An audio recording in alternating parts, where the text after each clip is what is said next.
運動、年老、姿勢不良都有可能引致關節痛。關節痛一旦出現，係咪就要放棄一切，被迫屈服於疼痛之下？羽毛球係我嘅世界，20幾年都喺球場上面，但係重複咁跳躍，令到膝頭哥成日都痛。有時候準備殺波救波，膝頭哥突然閃電痛，分數就咁就飛走咗。膝關節痛打斷我比賽嘅節奏，直接影響我嘅表現。啱啱做媽媽，日日都抱住阿 B， 可能姿勢唔啱，用錯力，手腕關節開始痛啊！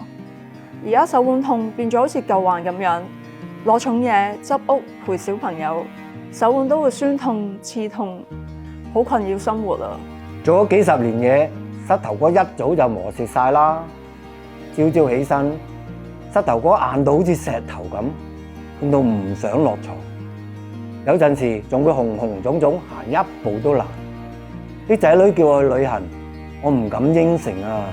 自己知自己事，我真係行唔到太遠。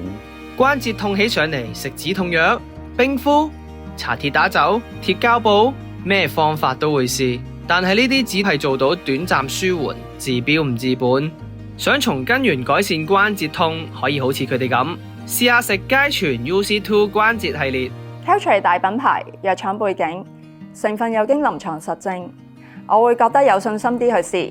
我係食長效修復嘅佳醛 UC2 關節配方，一日食1粒，食咗3個月，膝頭哥靈活翻晒，再冇咁閃痛。我即刻推介晒俾所有波友。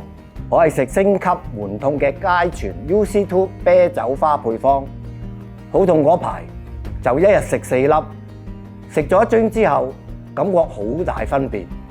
朝早起身，膝頭哥唔再咁硬咁痛，靈活到你唔信啊！食得好就唔會再轉牌子啦。佳醛 UC2 關節系列特有雙重信心保證，科學驗證，蘊含專利 UC2， 每日建議食用量達40毫克，符合臨床劑量，真實見證，90% 受訪者使用後認同，有助緩解閃電痛、刺痛、腫痛、酸痛、劇痛、灼痛等不同痛症。